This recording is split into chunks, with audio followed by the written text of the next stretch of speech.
मसीह में मेरे प्यारे भाइयों और बहनों, आप सभी का फिर से एक बार स्वागत है द पॉल्स चैनल पर। मैं आपका ब्रदर सतिंदर पॉल प्रभु यीशु मसीह नासरी जी के नाम में आप सभी का स्वागत करता हूं। आज हम लोग अपने 4th एपिसोड को आपके सामने लेकर आए हैं, जिसका मुख्य विषय है राजा, राज्य और राष्ट्रीय प्रजा। कि प्रभु के वचन में लिखा है कि परमेश्वर का राज्य बातों में नहीं लेकिन सामर्थ में है। उसी से हम लोग अपने पहले जो प्रश्न को हम लोग स्टार्ट करेंगे। हम आपका बहुत बहुत स्वागत करते हैं। Thank you. हमारा पहला जो सवाल है वो यही है कि परमेश्वर का जो राज्य है वो किस प्रकार से कार्य करता है और लोगों के बीच में और प्रभु के चुने हुए लोगों के बीच में ये राज्य किस प्रकार से कार्य करता है और ये किसके ऊपर अपनी छाप छोड़ता है, या मतलब किसे इस्तेमाल करता है ताकि उसके राज्य को बढ़ाया जा सके। देखिए, सबसे पहले मैं प्रभु यीशु मसीह हमारे राजा जी का धन्यवाद करता हूं कि उन्होंने हमें ये सेवा दी है ताकि हम राज्य के वचनों को लोगों को सुना सकें। बिल्कुल, क्योंकि जब जब हम लोग राज्य की सामर्थ्य को समझेंगे तब तब हमारा जो जीवन है वो लेवल जो है वो अप हो जाएगा। बिल्कुल। और जब जब हम इन चीजों को इग्नोर करेंगे तब तब हमारा जो जीवन है वो निचले स्तर का रहेगा। इसलिए एजुकेशन लेना, ज्ञान लेना सबसे ज्यादा जरूरी है। और आज जब हम राज्य की बात कर रहे हैं, सबसे पहले आप ये देखिए, जब प्रायोरिटी राजा जी ने जिसको दिया उसको हमें प्रायोरिटी देने की जरूरत। प्रायोरिटी का मतलब है आगे, सबसे पहले किसको रखा है। प्रभु यीशु मसीह जी हमारे राजा जी जब इस धरती पर आए तो उन्होंने सबसे पहला जो प्रचार किया वो ये प्रचार था कि मन फिराओ क्योंकि स्वर्ग का राज्य निकट आया है। यानी किंगडम यानी राजा का राज्य। अब किंगडम का जो मतलब होता है वो होता है किंग्सडॉम, यानी जिस जगह पर राजा अधिकार रखता है और अपनी मर्जी, अपनी विल को, यानी विल को, अपनी इंटेंट को, इच्छा को क्या करता है, उसकी छाप छोड़ता है, अपने नियमों को लागू करता है। तो इसका मतलब है एक ऐसा राज्य जहां पर राजा डायरेक्टली राज करता है और अपनी मर्जी और अपनी इच्छा को क्या करता है, लोगों के ऊपर जाहिर करता है।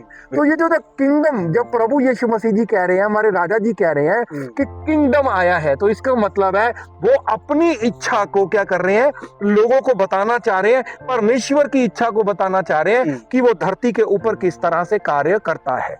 अगर हम बिल्कुल शुरुआत में देखें तो बिल्कुल उत्पत्ति में एक अध्याय में ये लिखा है कि परमेश्वर ने आदि में स्वर्ग और पृथ्वी की रचना की। तो यहाँ पर समझिए दो राज्यों को बनाया गया। पहला जो इनविजिबल स्वर्ग, जो दिखता नहीं है, जहां पर आत्माओं का रहना है, बसेरा है।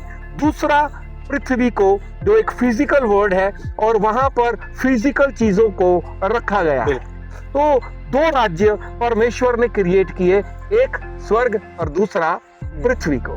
तो पृथ्वी पर आप ये देखिए, जब परमेश्वर ने पहले इस राज्य को बनाया, पेड़ों को लगाया, पानी को संगठित किया, रोशनी को किया, और उसके बाद परमेश्वर ने एक अध्याय उसके 26 आयत में मनुष्य को बनाने के बाद एक कमांड, उन्होंने कहा कि मनुष्य जो है वो क्या रखे, मछलियों के ऊपर, आसमान के पक्षियों के ऊपर, जीव रेंगने वाले जीव जंतुओं के ऊपर, the resources of the earth के ऊपर अधिकार रखे।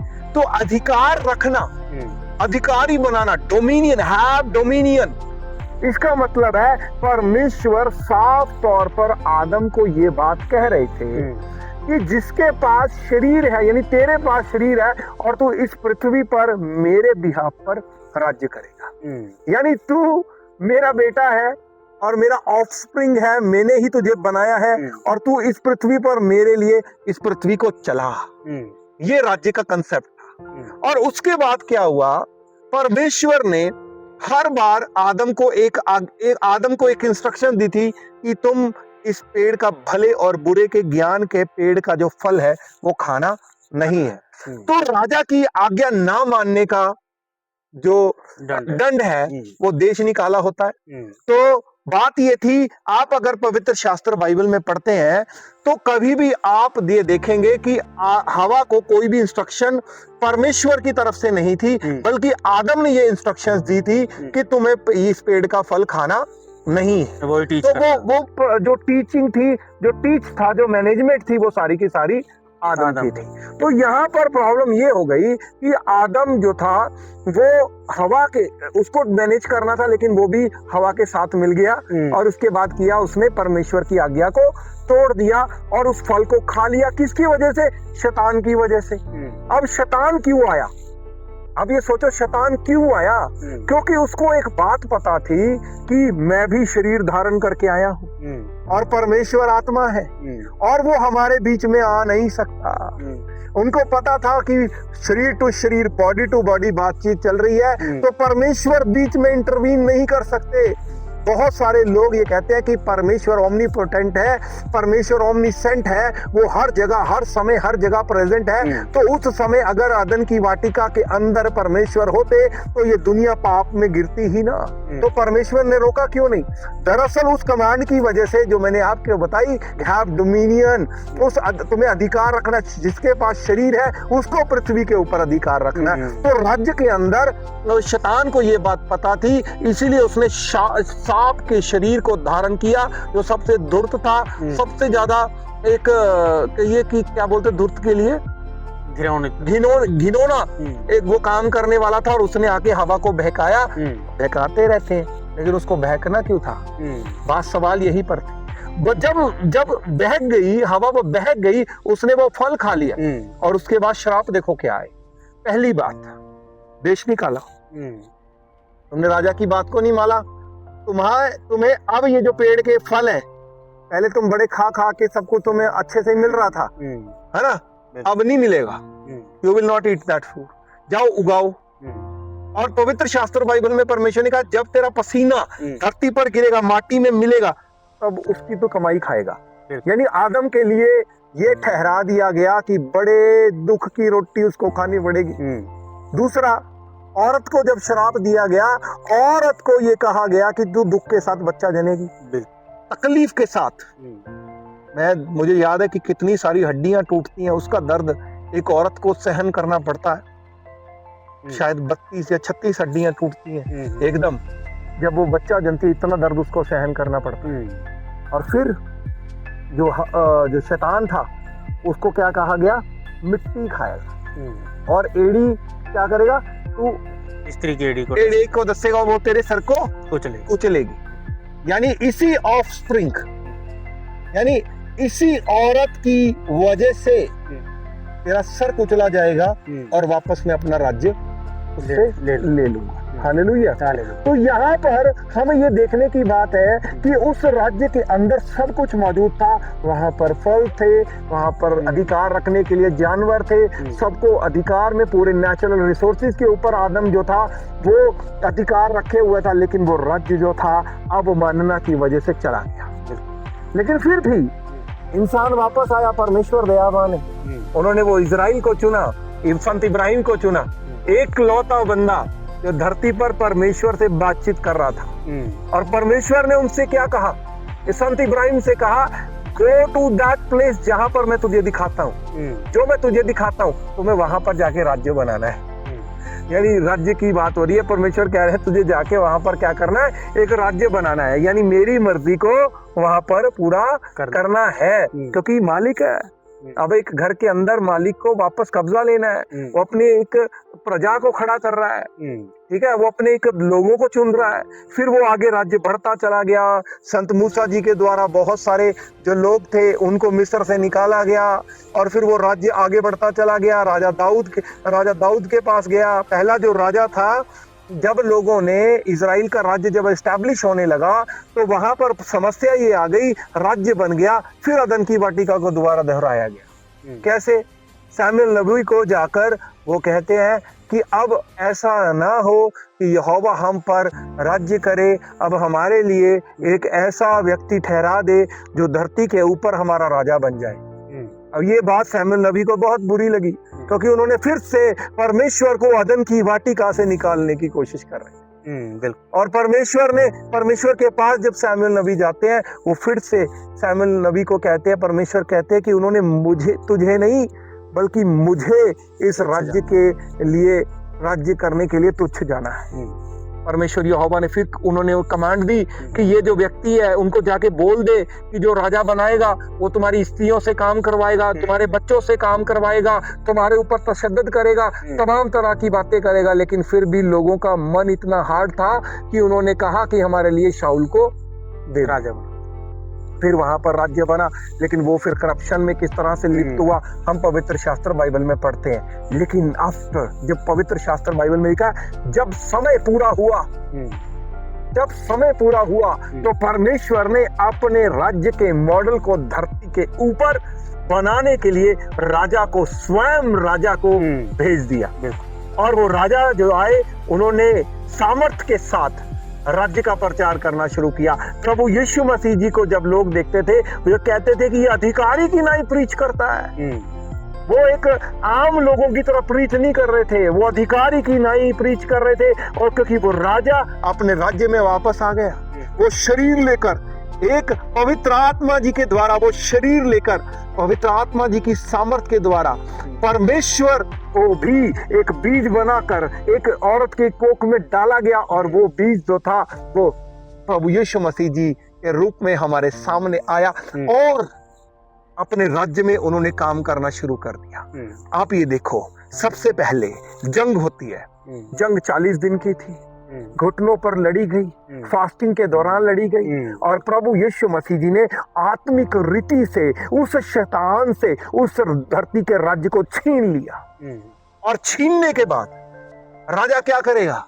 अब राजा को पता है मेरी टेरिटरी हो चुकी है, राजा उसको प्रोक्लेम करता है। इट इज लिखे ही प्रोक्लेम द गॉस्पल।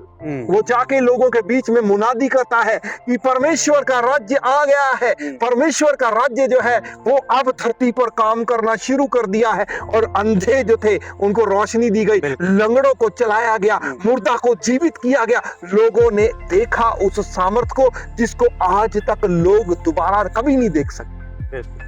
और उस राजा ने एक ऐसा राज्य क्रिएट किया और कहा कि हमारी जो लड़ाई है लहू और मांस से नहीं है, हमें लोगों से नहीं लड़ना। एक व्यभिचारिणी जब प्रभु यीशु मसीह जी के पास आती है, वो आंसुओं से रोती है। प्रभु यीशु मसीह उसको कहते हैं जा फिर से पाप मत कर। ये सामर्थ है राज्य। वो गुनाहों को, एक सबसे बड़ी जो प्रॉब्लम है वो सिन प्रॉब्लम है जो अदन की वाटिका के अंदर क्रिएट की गई थी। आदम की वाटिका में सिन की वजह से आदम जो था वो परमेश्वर के नजदीक नहीं जा सकता था। प्रभु यीशु मसीह जी ने सिन का इलाज किया और उनको अपने अधिकार में, सिर्फ ये नहीं है, बहुत सारे लोग कहते हैं कि प्रभु यीशु मसीह जी के लहू से हमारे सारे पाप मिट गए। तो जब एक व्यभिचारिणी आई थी और प्रभु ने उसको कहा था कि तेरे पाप माफ हुए, क्या पाप माफ नहीं हुए थे? बिल्कुल हुए थे। तब प्रभु यीशु मसीह जी ने उस लकवे के मारे को चलाया था और उसको कहा था सहज क्या है कि तू उठ के अपनी खाट उठा के जा, या फिर ये कि जा तेरे पाप माफ हुए। तो क्या उस समय पाप माफ नहीं हुए थे? तो राजा के पास ये जन्म सिद्ध अधिकार है कि वो लोगों के पाप को क्षमा कर सकता है। और ये सिर्फ अधिकार प्रभु यीशु मसीह जी को धरती पर परमेश्वर ने दिया और उस राज्य की सामर्थ को लोगों ने अपने जीवन में महसूस किया। और आप देखिए जब राज्य का प्रचार किया गया तो प्रभु यीशु मसीह जी ने कहा जाके अधिकार लो, लोग दुष्ट आत्माओं को निकालो, तुम्हारे पास परमेश्वर का आत्मा है, तुम्हारे अंदर है, जाओ निकालो। और वो उसको निकलना पड़ता क्योंकि वो इलीगल तरीके से एंक्रोचमेंट करके लोगों के जीवन में बैठा था। और परमेश्वर ने उसको क्या किया?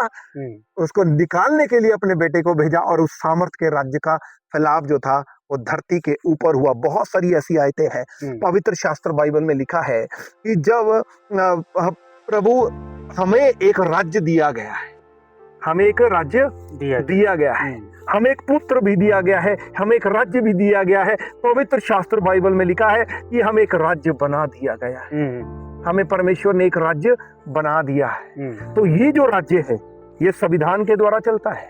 और वो संविधान क्या है? पवित्र शास्त्र बाइबल। और उस पवित्र शास्त्र बाइबल में राजा जी की कही हुई हर एक बात को मानना हर एक व्यक्ति के लिए जरूरी है।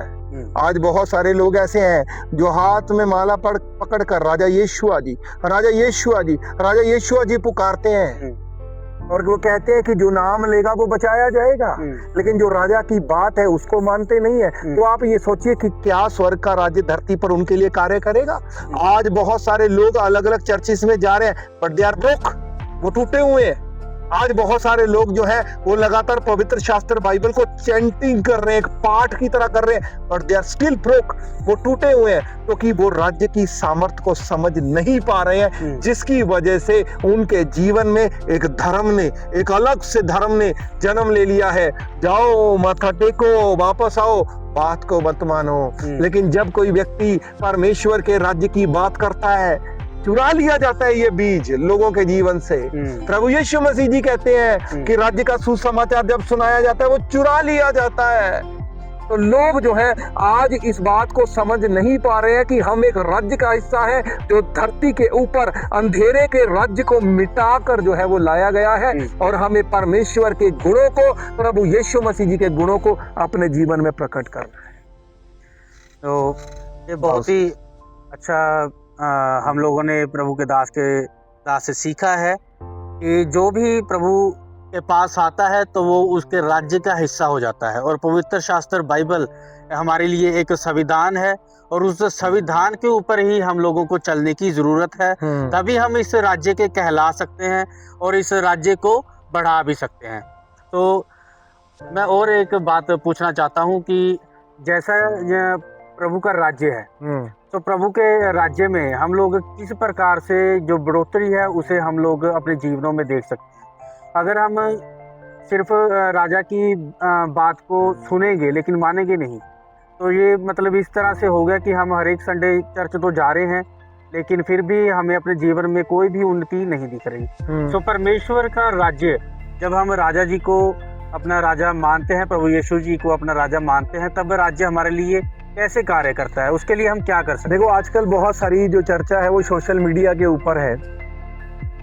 पास्टर अंकुर नरूला जी के ऊपर और लोगों के ऊपर भाई उन्होंने बाउंसर रख लिए।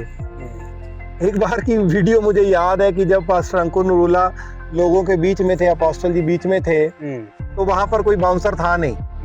तो एक महिला आई, उसने अपोस्टल जी के कपड़े पकड़े और सारे बटन तोड़ दिए। आप ये चाहते हो ये हो जाए अपोस्टलों के साथ, ये हो जाए पास्टरों के साथ? हमारे पास्टर रमेश पॉल जी, जिनको पंजाब का बेनी हिन कहा जाता था, उनको किसी ने जहर देके मार दिया। आज तक नहीं पता भी कौन सा क्या जहर था, क्या था, आज तक नहीं पता।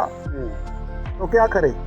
लोगों के ऊपर विश्वास ना करें, लोगों के ऊपर भरोसा ना करें। अरे नहीं, समझिए, जो उनके अंदर बैठा है उस पर भरोसा नहीं करना। वो भी शरीर का इस्तेमाल करता है।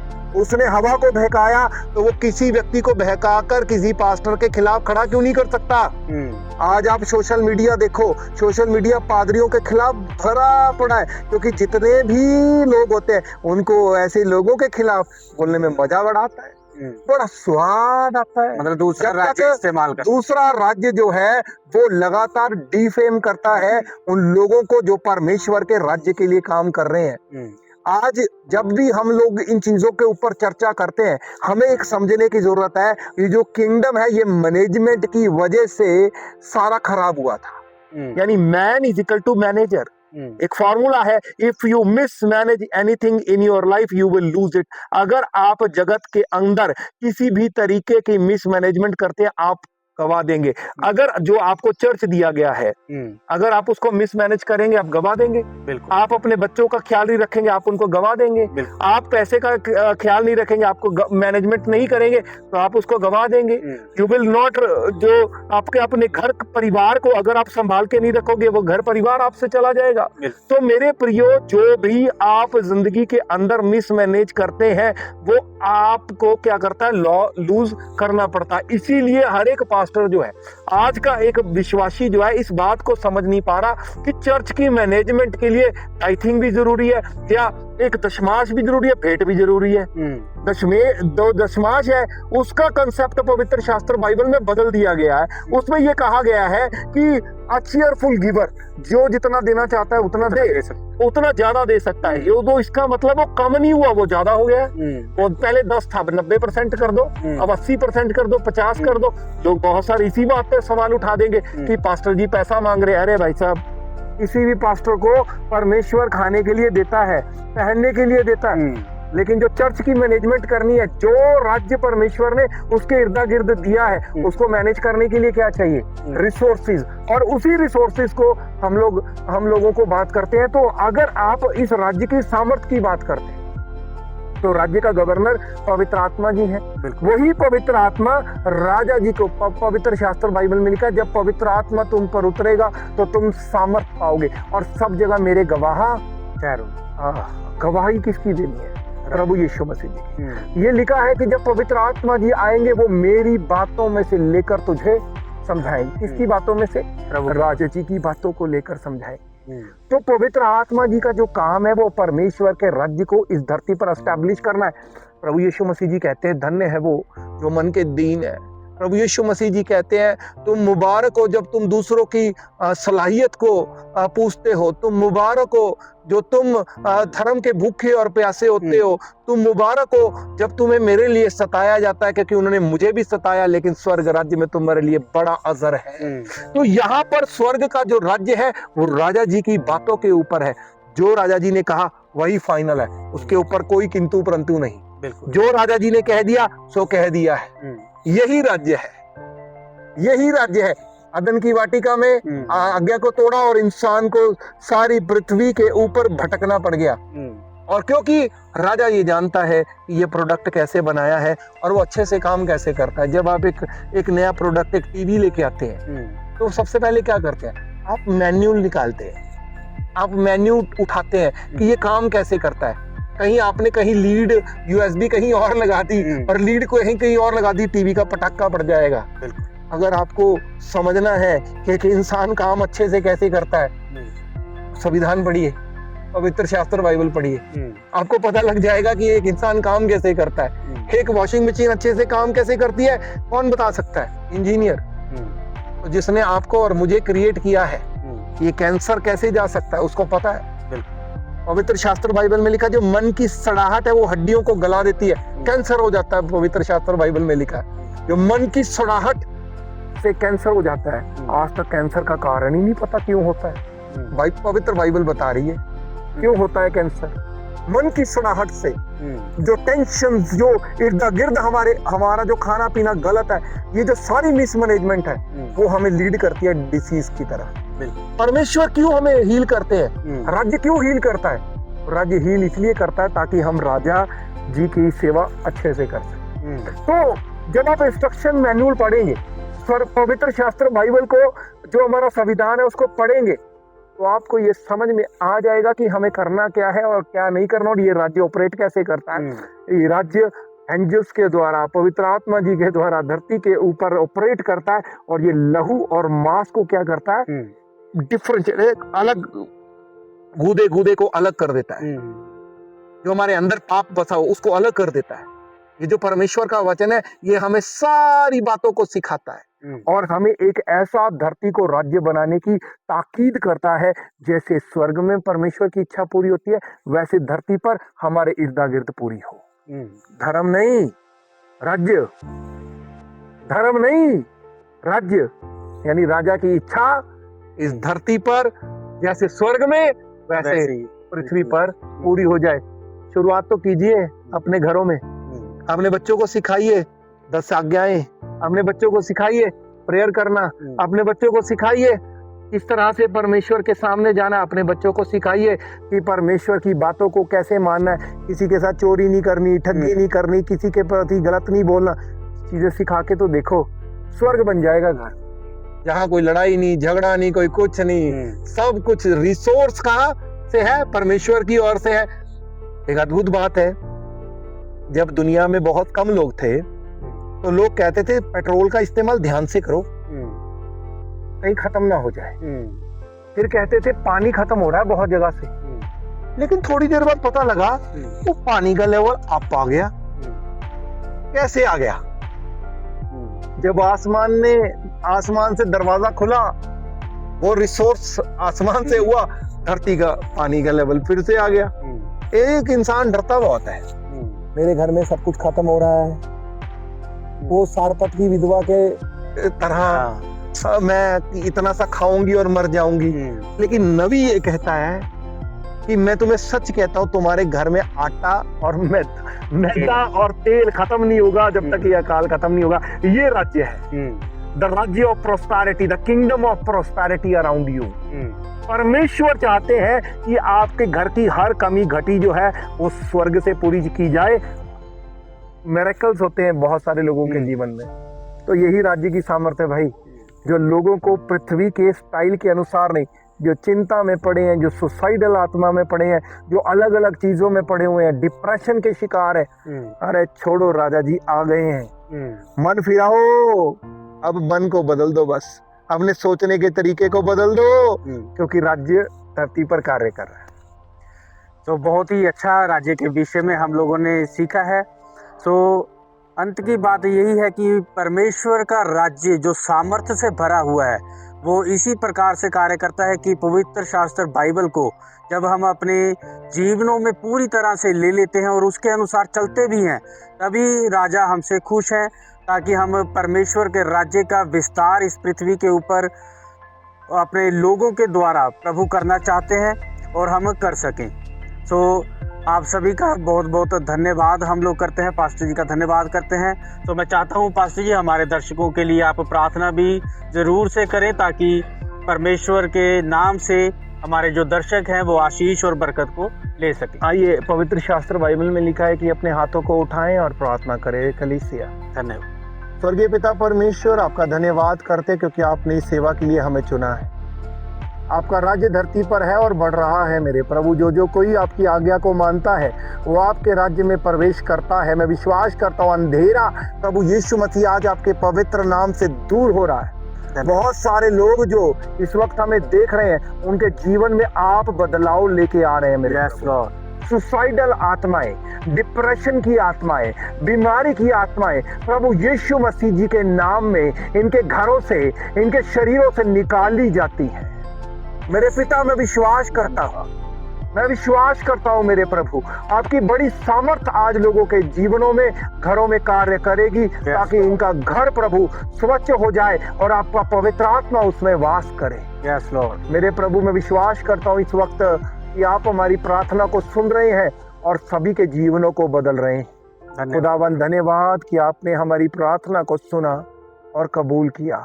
राजा यीशुआ जी के पाक और पवित्र जलाली नाम में होकर मांगते हैं। आमीन। आमीन।